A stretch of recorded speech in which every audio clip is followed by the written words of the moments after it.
everyone, and welcome once again to the fifth parallel session of the day. We have three parallel sessions going on since morning, and at this time in the presentation hall 1, we have curated papers being chaired by Luciano and Nessi, the associate professor from Argentina. Also in the presentation hall 2, we have another set of curated papers on technology and finance, financial inclusion being moderated by Professor G. Ramesh from IIMS Bangalore. And here we are at the auditorium where we have a symposium. In the symposium, there are 5 papers, and the symposium is being curated by and chaired by Professor Madhulika Banerjee from the Department of Political Science, University of Delhi. We have papers from Professor Madhulika, Pankaj Kumar Jha, Assistant Professor, Motilal Nehru College, Delhi University, Abhishek Handa, PhD Research Scholar, Department of Political Science, University of Delhi, Tripta Sharma from the University of Delhi, and Arun Kumar Singh from Postgraduate College, Modi Nagar, Ghaziabad. So welcome, Professor Madhulika. It's wonderful that you've brought in papers together as a symposium. Over to you to moderate the session and take it forward. Thank you. Thank you very much, Arushi. It's indeed a pleasure to be here at this online IPPN conference, especially because it is on technology and society. And those of us who work on technologies and the different issues around them don't often have fora where we actually can bring our ideas. And these are evolving ideas in politics and policy studies.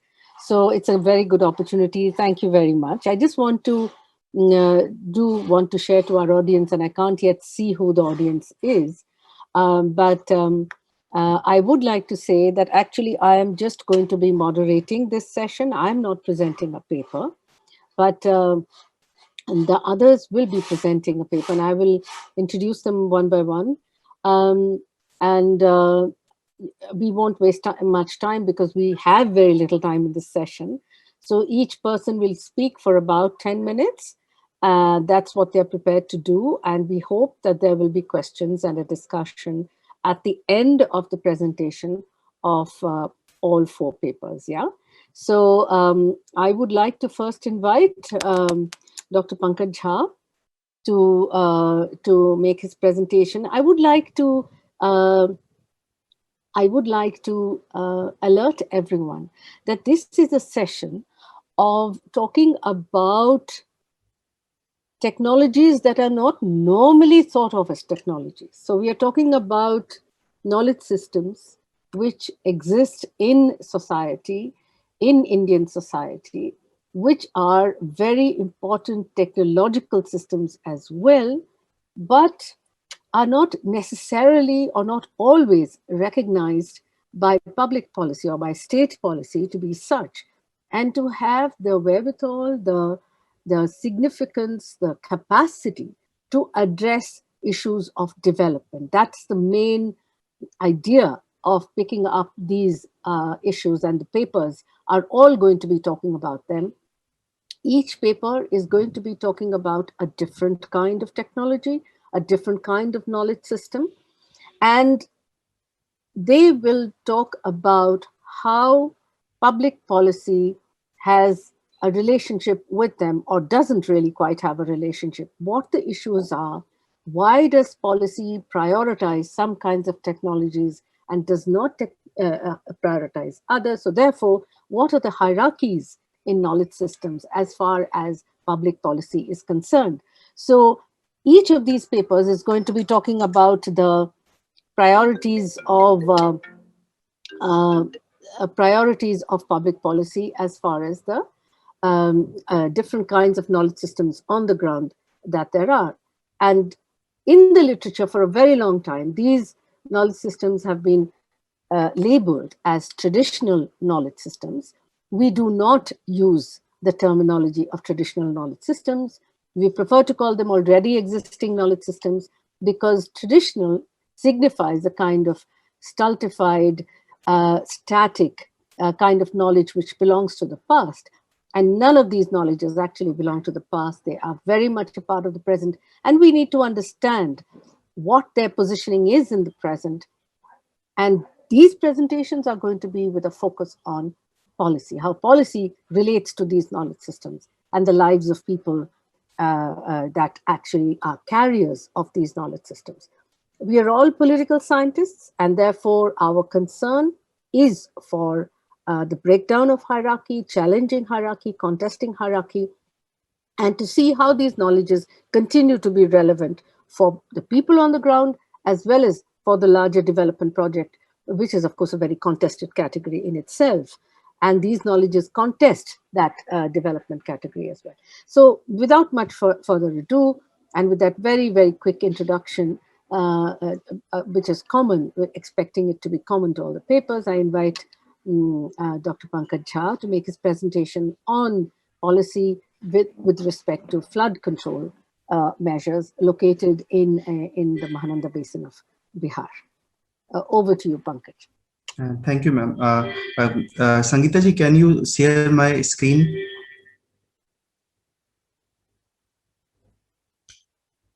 Actually, I have sent my PPT to organizer. Sangeeta ji is here. No, Sangeeta is not here. Arushi ji? Yeah. Hello, sir. I can make. Then please present your PPT. yes, I have your PPT. Yes. Okay, please, Abhishek, share it. I'm going to start because I'm outside. Hello, everyone. My name is Pankaj, and today I'm going to present my paper on from flood control to flood management. Show रही है PPT. बाकी लोगों से पूछना पड़ेगा. Yes. It's visible. Yes. Yes.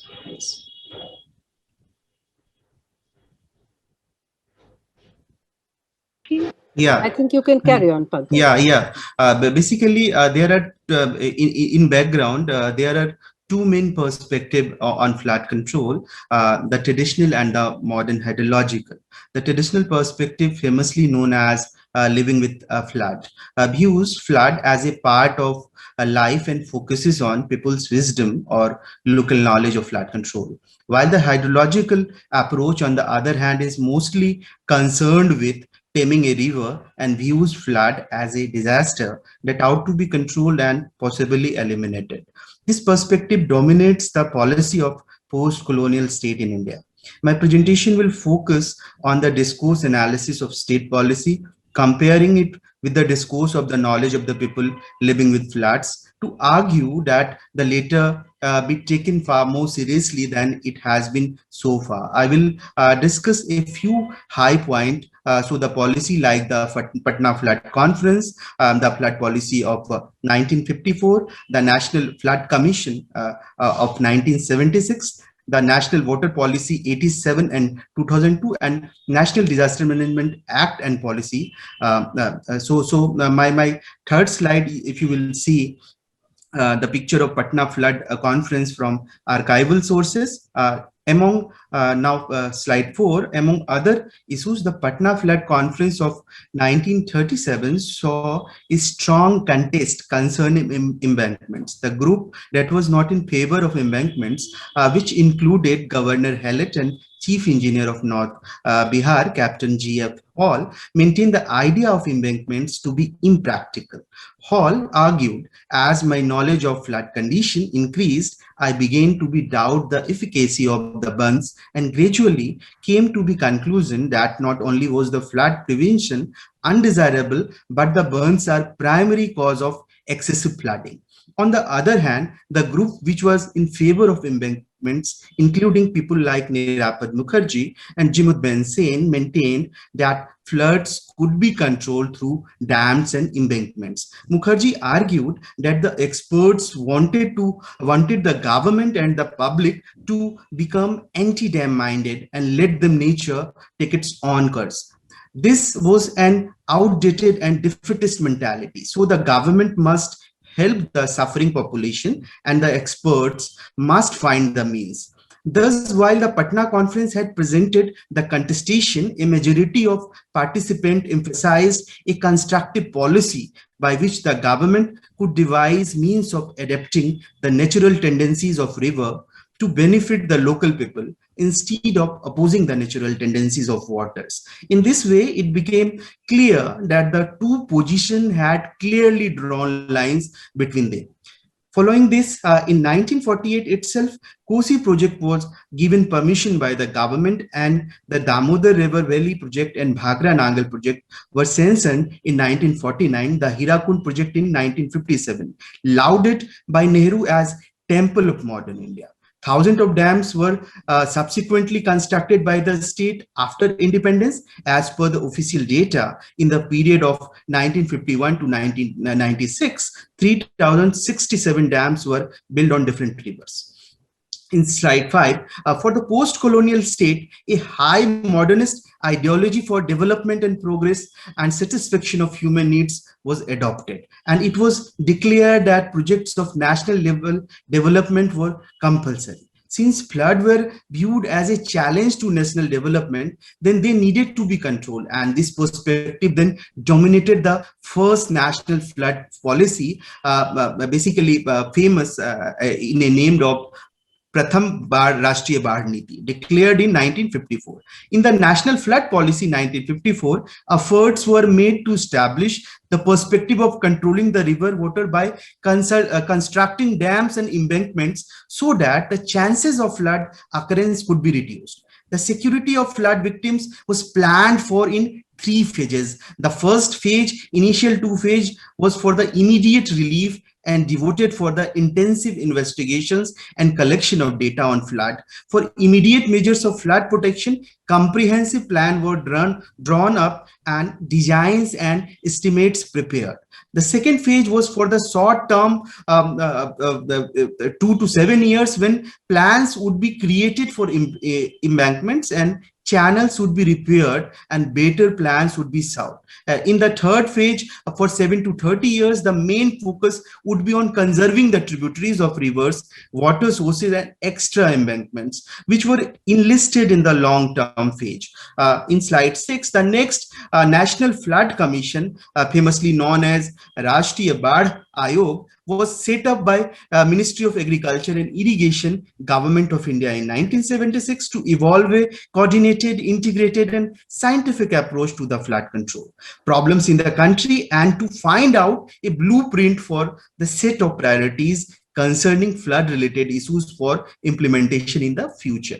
The Commission finally submitted its report in 1980, in which it highlighted the following major points: a need to analyze the flood protection measures undertaken since 1954 and to make an evaluation of benefits and effectiveness of the measures undertaken so far, with special reference to structural measures like amendments. A proper review of the damage caused by flood in the recent year and to point out the areas requiring immediate flood protection measures. And along with the structural measures of flood control, major emphasis should be on flood warning, flood forecasting, flood fighting measures. In slide 7, in subsequent policy documents like that in 1987 and later in 1922, there was a small section on flood control and management. Along with structural measures like dam and embankment building, there was a special mention on non-structural measures such as forecasting, flood forecasting and warning, flood plain zoning and flood proofing, etc.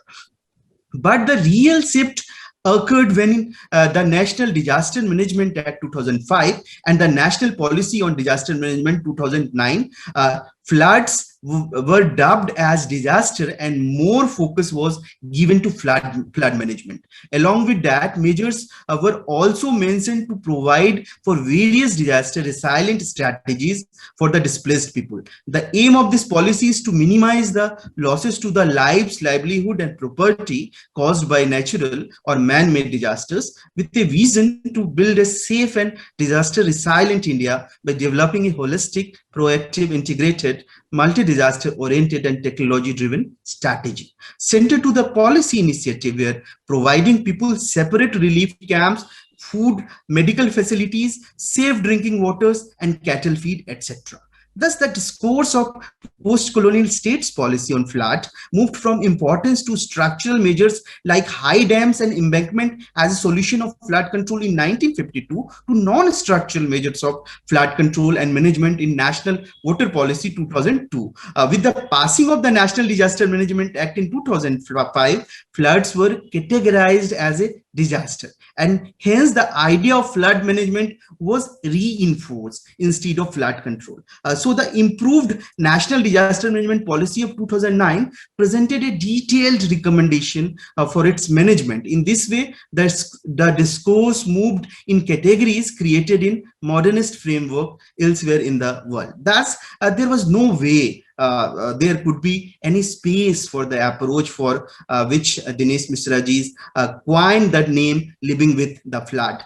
This implied a relationship between people and floods, resulting in knowledge of both how to deal with it and then go a step further and use them for benefit. So it was a deep knowledge of a combination of water management and agricultural practice. It included a knowledge of which variety of paddy would gain the height that would benefit from the flood waters, and that too how many times of flooding it would benefit by. It included knowledge of how to create the canals from the original space of water collection to other space, and which crops would benefit from the amount of water that would spill over. But people that spoke different languages of expression and epistemology, and so had logical epistemology of a state became hegemonic and marginalized all alternative knowledge. Thank you so much.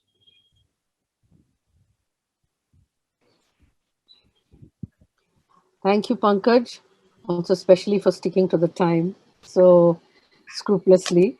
That's very useful, and I hope that leaves time for questions. Thank you so much. I'll call upon Tripta Sharma next. I hope you're queued in. So Tripta is going to speak on media and epistemology of public policy, exploring the intersections of mass communication, language, and market. This here, of course, it's a somewhat different kind of terrain, not normally spoken about, but we look forward to Tripta's research on understanding how big print media actually, and given that almost all of policies focused on that, helps to actually create a certain kind of hierarchy between the knowledges that big print media puts out and alternative media would be able to. Just want to also say that at this point that later in the evening, we have another session, which is technically called a panel discussion according to this conference format, in which we have invited activist practitioners from the ground on each of these 4 knowledge systems to speak with the researchers who have presented the papers now, who are presenting the papers now. The idea was that we would talk to them about how policy is perceived from the ground by those who are actively engaging with it all the time, and to bring to this discussion a kind of comprehensiveness in terms of understanding policy, both in terms of an academic understanding as well as an understanding from the ground. So those of you who are here, thank you very much for being here, and I didn't expect 70 people to be tuned in, but thank you very much for being here. I would urge you, if you have the time, to please join us for that later session as well. Okay, over to you, Tripta. Sorry to have kept you waiting. Thank you. Thank you, Chair. I just want a few seconds to share my screen. I think I'll be. Sure. You're being able to do it yourself, no problem? I think so. Otherwise, I have also emailed it to Abhishek. He could help me if necessary. Yeah, sure. If necessary. These technicalities are always a little I bit of know, a... and since today morning I'm facing this problem, so I think I would request Abhishek to do this. I Sure. had another meeting and I couldn't do it properly. So yeah, Abhishek, can you do this? Do this for me? Your mic is off, Abhishek, so we can't hear you.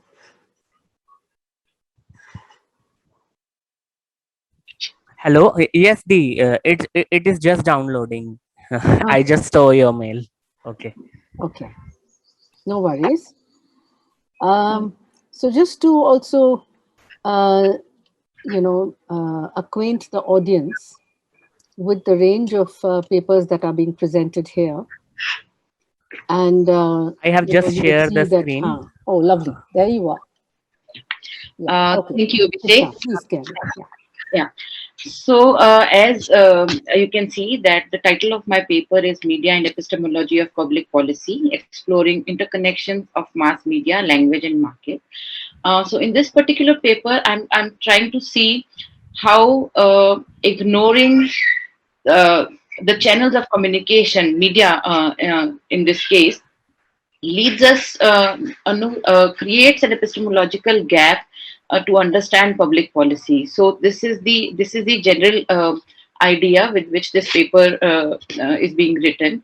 And also, I would like to say that this is still a work in progress. So the comments and questions are very much welcome. So with this, I would like to start my paper. So, as you can see that the studies on the interrelationship of policy and media generally discuss how media and public policy affect each other. Numerous studies have been conducted on the reception and implementation of public policy through media, which is very limited in its scope. And there are very few studies who have also explored the role of media in shaping public policy. However, exploration of this relationship from the lens of politics of knowledge has not been attempted. So this paper is an attempt to this. So this paper is an attempt to precisely that. And politics of knowledge is understood as the contestation between hegemonic modernist knowledge systems and already existing indigenous knowledge system. I argue that the modern mass media, and in this case, print medium, and modern markets shape public policy in such ways that it becomes very hard to see the potential of indigenous knowledge systems. Second slide, Abhishek. This paper focuses on two policies.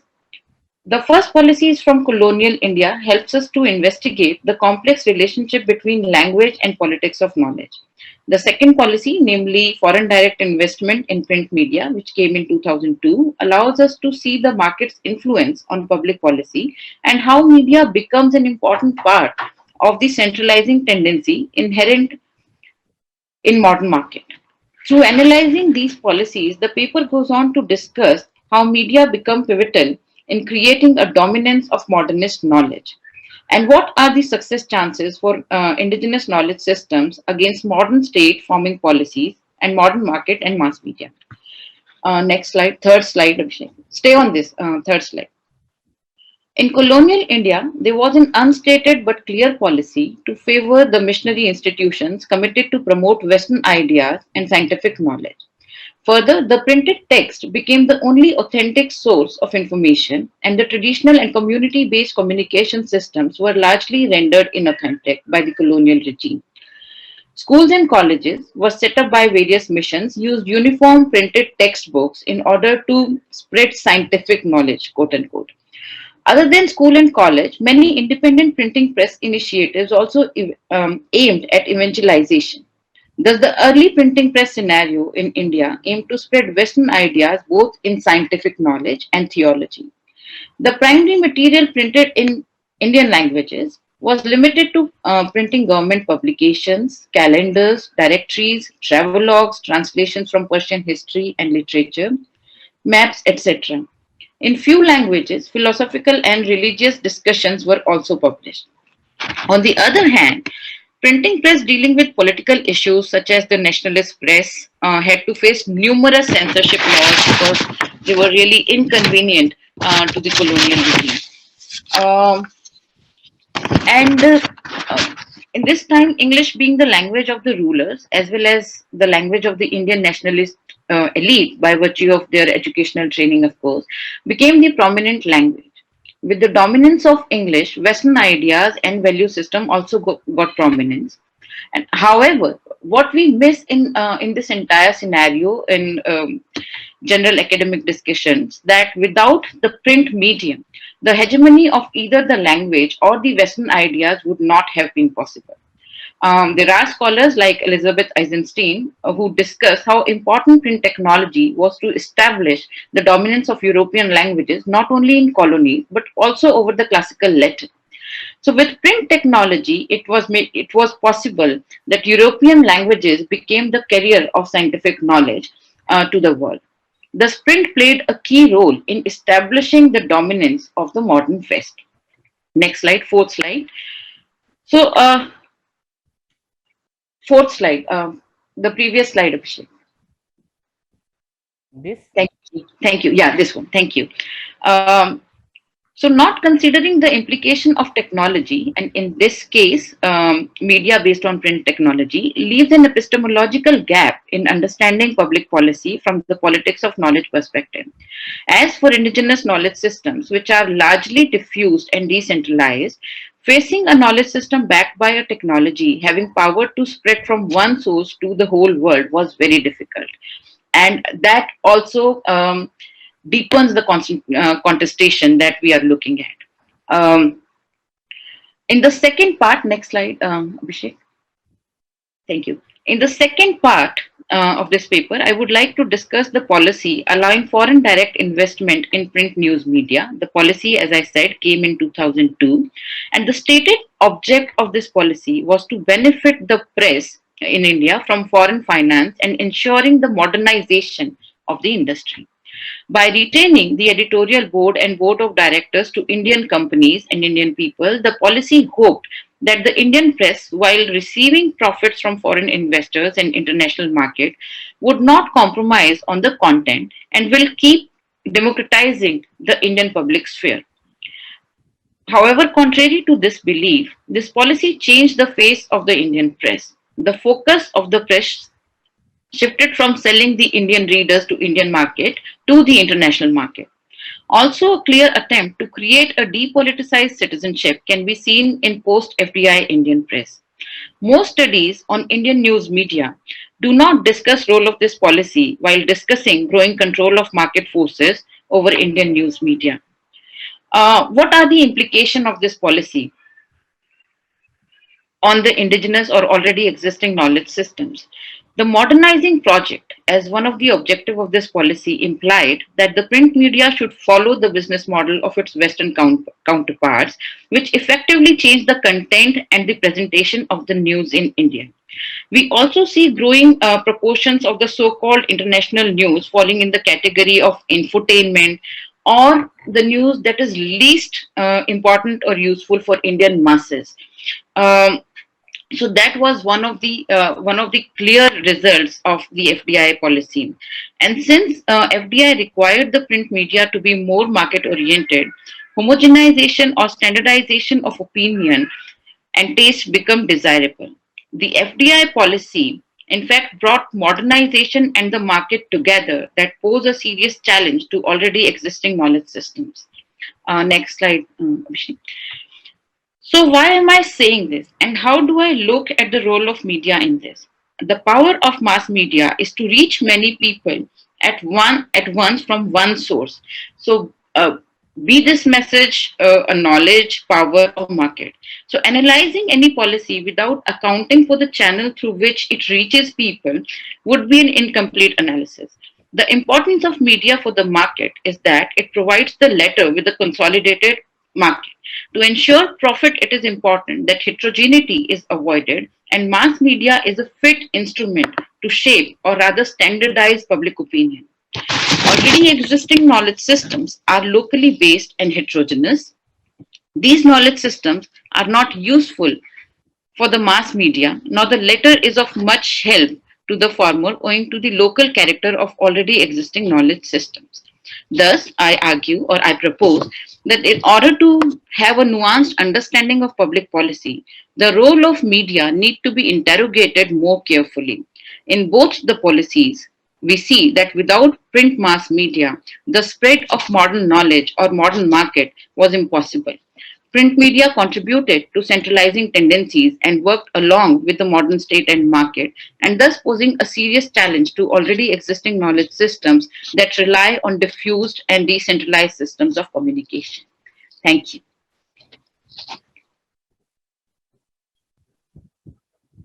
Thank you, Abhishek. Wow. Thank you so much, Sipta. That was very tightly presented. Thank you so much. I will call upon Abhishek next to make his presentation. And Abhishek will be presenting on knowledge, market, and collectors of medicinal plants in India, the production of discourse of the politics and policy of the state. Abhishek? Okay, ma'am. Just wait.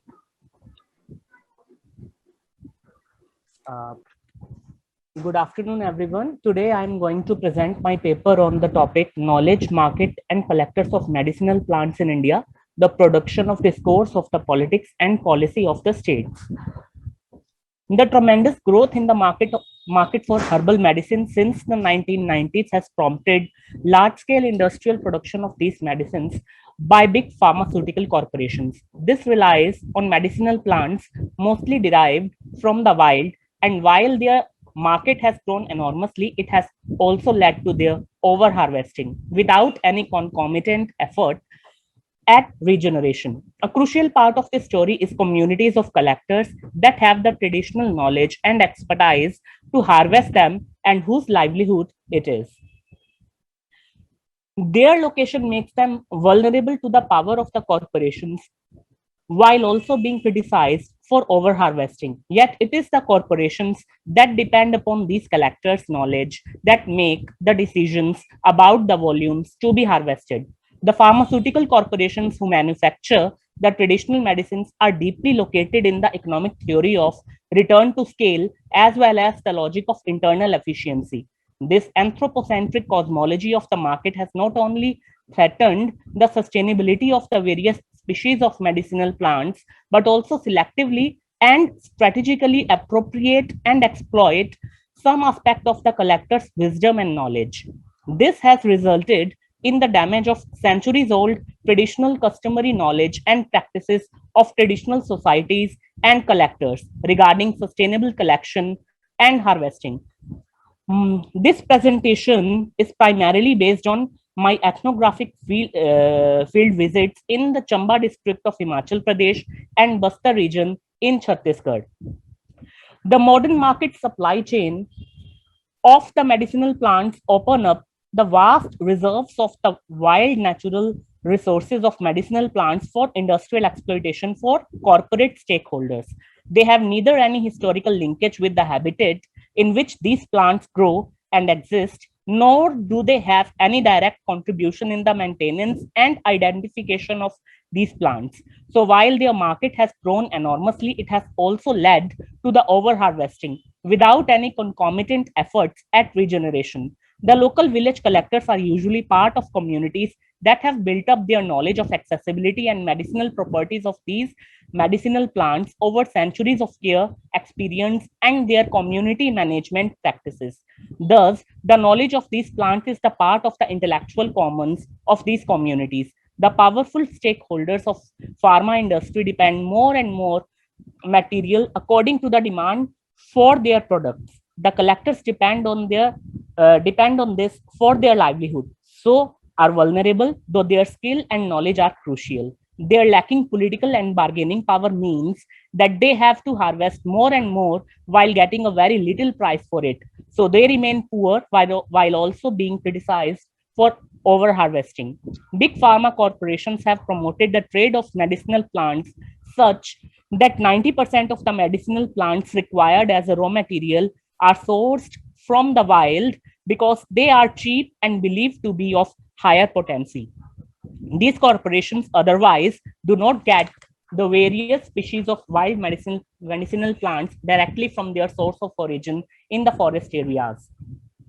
There is a supply chain that incorporates collection, processing, storage, transport, marketing, and sale. Each activity is being carried out by a specific stakeholder with their own interest at every point. Therefore, this market is based on a huge chain of intermediaries and middlemen that include traders and commissioning agents that link the collector or cultivator to the final buyers, the pharmaceutical companies. These medicinal plants are largely collected by traditional indigenous collectors, move to the national and international market through a multi-stakeholders supply chain. The middlemen and contractors generally purchase the collections at a low price or even exchange these articles for trivial consumer goods. In the absence of any control or restriction, the firms engaged in manufacturing herbal medicines are involved in profiteering. They purchase the raw material at negligible prices and sell the final products at much higher rates. The collectors have no share in the high profit earning business. There is a huge absence of equitable marketing opportunities and bargaining space for these poor collectors. The policy and politics of the state has been deeply reluctant towards the concerns of the tribal collectors of the medicinal plants, who are the actual knowledge bearer of this sector. The nexus between state and market now has created a situation in which the widespread denigration of forest and common property land is taking place very rapidly every day. This is a trend that was initiated during the colonial period, but continued even in the post-colonial period, even when there was such a significant change in power holders and government. After the 1990s, when the international market for traditional and herbal medicines have witnessed tremendous growth, the policy of the Indian state transformed in favor of these indigenous medical traditions rapidly in the context of the huge pressure exerted by the international sustainable development lobby and the need for sustainable harvesting of these herbs. The government of India at that time set up a special task force under the Planning Commission. The task force was headed by Dr. D.N. Tiwari and so come to be known as the Tiwari Committee. This committee submitted its report in 2000. Tiwari Committee in its reports acknowledges that there is a huge scope for India to emerge as a major player in the global herbal market-based medicines. The Tiwari Committee, which submitted its recommendation in its report in 2000, the one of the recommendation of this Tiwari Committee was to set up a national medicinal plant board that meant to regulate and coordinate the market for medicinal plants in India. To overcome this problem, the Prime Minister of that time announced the creation of a medicinal plant board that will look at all the questions related to the sustainable harvesting and collection of these medicinal plants. The board is a national level body of the Government of India, constituted with ministries and departments ensuring sustainable availability of medicinal plants and to coordinate all matters relating to their development and sustainable use. Another major issue of concern is the working of the National Medicinal Plant Board and its major policy suggestions and schemes during the last decade. The National Medicinal Plant Board, in its biggest policy report in 2008 on demand and supply situation of medicinal plants in India, submitted by D.K. Ved and J.S. Goraya, completely ignored the issues and concerns of poor rural and tribal collector communities who are actually the main stewards of this sector. The whole policy focus of the board is largely concerned with the programs of ex situ conservation, specifically the cultivation of those species which are threatened and endangered, which is quite good. The central purpose of most of the policies of the board is actually aimed to provide good quality raw material to the industry at a cheaper rate. And in that course, the board forgot that the reality of the ground is very different. In most of the areas where these valuable herbs are found, the wild collection at a cheaper rate is still open. Most of the schemes related to the subsidies for cultivation are most of the times limited to the farmers who have a specific area of land. The policies of cultivation are not enough to ensure the common good of the vast amount of landless rural and tribal collectors. The board is usually unable to facilitate good coordination between them and the state forest department as well as the joint forest management committees to initiate schemes and programs that would help the local right holders or villagers to ensure better negotiated prices for their collected raw material. There is neither any initiative taken by the National Medicinal Plant Board to initiate or to promote the value addition programs or to open up cooperative-based small-scale primary and secondary processing and manufacturing units in this sector for forest-dwelling villagers. The cooperative-based small-scale production units can ensure vast opportunities for livelihood and self-sufficiency for poor villagers. The scientific establishment and technical experts associated with the industry of traditional medicine, as well as significant state institutions of this sector, had helped in constructing the particular discourse regarding the kind of technologies and system of sustainable collection, cultivation, processing, production, and distribution of medicinal plants.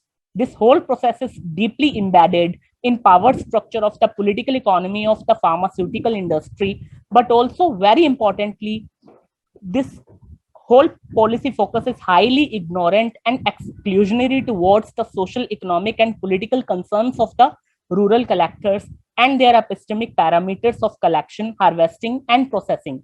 The politics and policy of the major state institutions in this sector, which claims to be highly informed by the technocratic expertise of this sector, has promoted that sort of processing and quality checking parameters that supports the large-scale industrial mode of production, processing, and distribution of medicinal plant-based traditional medicines.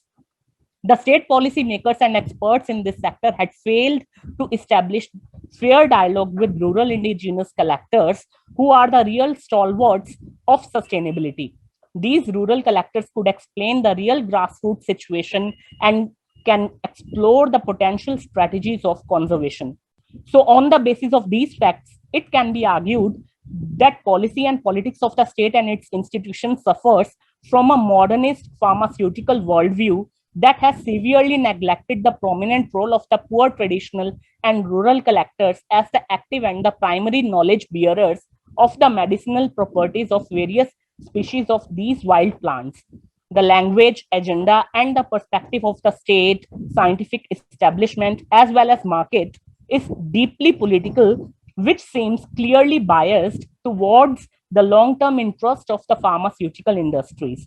Instead of recognizing these rural and indigenous collectors as the active stakeholder in the contemporary discourse of the sustainability of various species of these plants, the state institutions like National Medicinal Plant Board treat or assume these local village collectors as only a cheap source of labor who can be utilized to fulfill the dream of making India a significant player in the global market of herbal medicines. So that is all. Thank you, everyone. Thank you, Abhishek. Thank you. We'll go straight to the next paper. May I call upon Arun to please, yeah, there you are. So that's your presentation. That's his title, The Big Technology Syndrome, Reflections. Hello. Can we just stop the slide presentation, please? Sorry, ma'am. Yeah. The presentation is titled The Big Technology Syndrome, Reflections on Sugar Technology through Discourse Analysis of State Policy in India. Arun Singh will present. Hello, everyone. Am I audible? Yes, you are audible. Thank you, Arun. Carry on. Yes. Hello, everyone. Myself, Arun. Due to the limited time, I will go straight to my paper. So, in the developmentalist discourse of India, we see that the development planners are deeply enamored with the transformative potentials of big technology. In the early days, its unintended consequences to the ecology and economy were not factored into the decisions. The sugar policy in India is not simply a matter of economics, but politics of knowledge plays a pivotal role in shaping and settling the discourse that the establishment of the modern sugar industry as an agro-industry complex would inevitably develop an underdeveloped agrarian regions. That is, from the very same sugarcane crop, now two kinds of sweetening agents, sugar and jaggery, would now be in contestation. A politics of knowledge lens helps to understand how sugar, which is a widely recent addition in our diet, and we know it is less nutritious in comparison to jaggery, becomes a necessary sweetening agent, resulting in the marginalization of jaggery and negative impact on the nutrition level as well. Thus, sugar technology is pursued for the sake of economic benefit, which underplays other crucial variables in assessing technology like the nutritive value of the product, ecological cost, capital cost, and job prospects, and democratic control over it. This is the heart of politics of knowledge between sugar and traditional sweeteners technology. During colonial period and after independence in India, the white sugar mill industry has been closely guided and actively promoted by state policy through the policy of discriminatory protection. This discriminatory protection leads to exclusion and marginalization of traditional jaggery industry. Policy support to sugar mills has been largely in the form of tariff protection, support of modernization and diversification of sugar industry, research and development assistance to improve cane variety suitable to sugar mills and to enhance the efficiency and capacity of mills, and also price policy mechanism to incentivize the farmers and financial support. During the colonial period, the sugar mill industry got momentum under the aegis of Indian enterprise, essentially after the granting of traffic protection in 1932. The reason for granting this protection was threefold. Firstly, there was no direct conflict of interest between it and imperial economic interest. Secondly, the British Indian government wanted to restrict the import of Dutch-controlled Javanese sugar by promoting the indigenous industry. And lastly, as Sanjay Baru argues, there was adequate pressure from Indian and European firms to grant these protections. The result of the protections, as we can see, was immediate and remarkable. The number of working sugar mills rose from 32 in 1931 to 32 to 130 in 1935, making the country become self-sufficient within 4 years. Uh, During the same colonial period, the sugar industry found difficulty mostly in two areas. Firstly, low average sucrose content of Indian cane and inefficient cane processing technology. The British government responded with two policies. It established the sugarcane research stations in Coimbatore, Shahjahanpur, and Patgaon in 1910 and financed large and medium scale irrigation projects.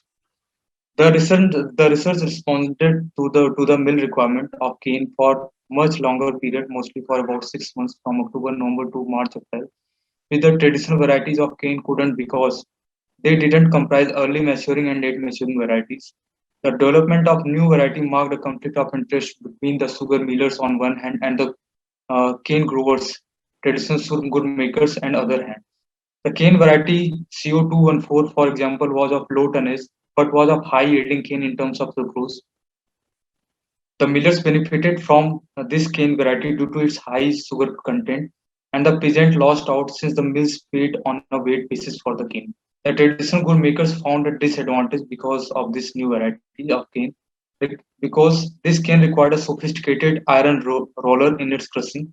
Therefore, as both Sai Amin and Sanjay Baru have argued, the initial program of the sugarcane breeding institutes largely benefited the sugar millers more than the peasants and gur makers. The government of India appointed the Indian Sugar Commission in 1920 in order to explore different ways of supporting the sugar industry because of its importance in the national economy of India. Another important intervention was the setting of Indian Council of Agricultural Research in 1929. Initially, one third of all its funds went directly or indirectly into research connected to the sugar industry. Appointed a sugar technologist and granted rupees 1.25 lakhs to the sugar technology section of the Hartford Butler Technology Institute at Kanpur. In 1936, this section became a separate institute named as All India Imperial Institute of Sugar Technology at Kanpur. National Sugar Institute after independence. A subcommittee of Indian Council of Agriculture Research was constituted in 1929. This subcommittee was composed of technically qualified people, representative of the sugar industry, related government representative, and two Indian Sugar Mills Association members. Given that this subcommittee missed out any representative of the Jaggery and Khansari sector, this clearly shows that the aim of state intervention in the sugar economy was to develop the modern sugar mill sector rather than the traditional Jaggery sector. The development of Gur and Khansari were not recognized as important aspect of sugar policy. In order to secure the regular and competitive supply of sugar to sugar mills, a member of Indian Sugar Committee suggested that the idea of reserved sugarcane zone for each factory, which was accepted due to the pressure from the growers combined with the minimum price regulations. This again marked a conflict of interest between the cultivators and the millers. While the millers was in support of zoning without the minimum price regulations, whereas the cultivators were in favor of minimum price for cane without the zoning. The mill found the zoning as a means of securing monopolistic status and weakening the bargaining power of the cane growers. This conflict was resolved in the sugar conference at Simla by the resolution of the farmers in securing a statutory minimum price for cane. Again, in post-independence period, monopolistic status to sugar mills was given. In this duration, the sugar technologists and millers began to accept that the 1,250 TCT plant is no longer necessarily the minimum efficient size plant, and the larger plant of about 2,500 TCT capacity may be more efficient. Thus, the ownership of sugar mills started to get concentrated in few hands, enabling sugar millers to become more organized, and they have more bargaining power and can effectively mold the government's sugar policy in their favor. Similarly, Industrial Policy Resolution of 1956 fixed a ceiling of not more than 20 to 25 kilometers radius around the mill. This policy of reserved cane area eventually became a regulatory cholesterol, which prohibited the farmers to sell their sugarcane to local Jaggery and Khani units. Sugar is included in Essential Commodity Act 1955. Under this act, the central government have been given the power to control production, supply, and distribution of sugar, whereas the Jaggery, which is much nutritious product, is completely left out from this act. In the post-independence, science and development became the reason data of the modern Indian state. This hegemony of scientific values in society has resulted in ascription of high status to white sugar, while a low status to good. The establishment of sugar factories is not necessarily linked to the agroclimatic reasons of those places. Rather, political factors plays an important role in its demand. For instance, in Kisan Cooperative Mill Limited in Sultanpur district and Dhuria parts of sugar mill in Gorakhpur districts of Uttar Pradesh clearly showcase this distinction. Thus, the knowledge and technology operate with different ambit of capitals. Some needs very big capital, some do not necessarily need big capital. And big capital-based technology brings other imperative which is deeply problematic. Sweeteners can be seen in two different ambits of capital, while sugar is a big capital arena and jaggery needs small capital. Therefore, each of them has a different imperative. Due to the shortage of time, I just want to conclude that this often questions come that why policies should support jaggery rather than sugar. So the answer would be for the sake of local techniques, for the sake of employment generation, and for the sake of nutrition, which is the constitutional obligation of the state. The policies should help the jaggery industry, and so that the decentralized democracy can be restored. Thank you so much.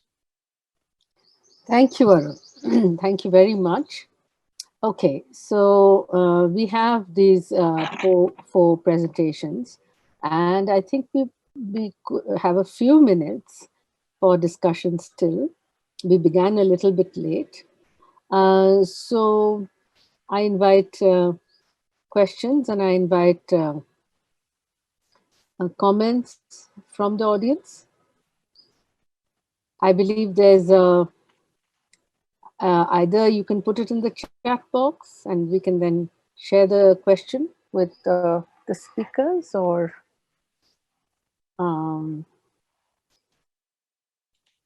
yeah. So there is one comment for Abhishek in the chat. If you can I saw that. If you could take that up. Yeah. So there's a comment for you, Abhishek, which says, it's an interesting thank you, Abhishek. It's an interesting presentation. Please give a suggestion as to how to break the state market nexus. Well, I think that this may not be quite the space to discuss that, because that's a completely different aspect of the study. It is part of Abhishek's study, but it's not about policy. I think that we really should focus on a discussion on the policy, which he has presented, and that I think could remain the focus. I think that would be good. Hello. Abhishek, we will wait for comments on the policy, on the questions and so on the policy, because there's been a lot of discussion on that, and perhaps we should focus on it. If no other questions come, then of course, please feel free to respond. But let's wait, yeah? Okay, while we wait, perhaps Abhishek, very briefly, if you could respond to that. I think the one of the major way through which we can break the state market nexus as well as the exploitation of the collectors lies in the political mobilization of the collectors, specifically if they are being able to project themselves as a small scale producers, or they can mobilize themselves in the cooperative units. If they can project themselves, or they can अगर वो अपने आप को उस तरह से दिखा सकें ग्रामीण स्तर पर और रूरल लेवल पर, अगर वो अपने आप को कोऑपरेटिव्स के तौर पर जो है ऑर्गेनाइज कर सकें, और स्मॉल स्केल प्रोडक्शन यूनिट्स जो हैं अगर उनको आगे बढ़ावा दिया जाए, तो ये जो पूरा जो चक्र है जिसके माध्यम से स्पेसिफिकली कलेक्टर्स को एक्सप्लॉइट किया जा रहा है, उसे काफी हद तक जो है कम किया जा सकता है. Thank you, Abhishek. Thank you. Arun, there's a comment for you. Yes. Please, would you like to respond? Yeah. Thank you, Saurabh. Often these questions come that we find difficulty in gathering the document, but we have Teen Murti Library, and they have very good collections of the entire empirical record. We have National Sugar Institute in Kanpur, which has this kind of documents from imperial to post-independence period. So for the sugar sector, you find the entire policy documents. But for the jaggery sector, we do not have any National Institute of Jaggery or any kind of thing. It is very decentralized. It is very unorganized. We have MSME, Ministry of MSME, but we do not have record that how much jaggery sectors are there, how many Khansari sectors are there. We do not have any kind of this data. So recently, the Uttar Pradesh government has organized this Gur festival in Lucknow, in previous year in Muzaffarnagar.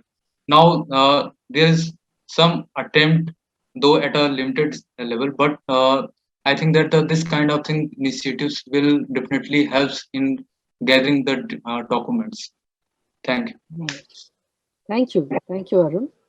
That's very useful, and it's important to show how there is access to policies on sugar and none on jaggery. So there, that hierarchization by policy is very clearly evident in whatever documentation there is.